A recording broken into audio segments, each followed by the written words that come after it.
Суурийн блок өрх хэсгийг цэвэрлэнэ.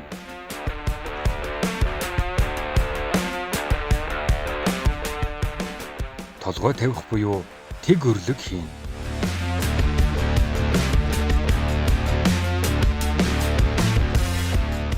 Дөрвөн булангаан холбон утас татна.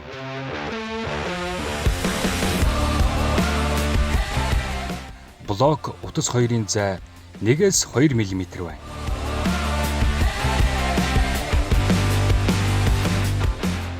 Уул өрөлгийн дээр өрөлгийн тор тавина.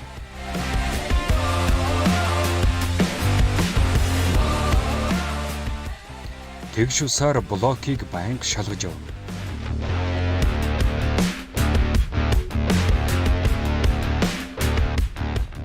Сетгийг 3 үе тутамд тавина.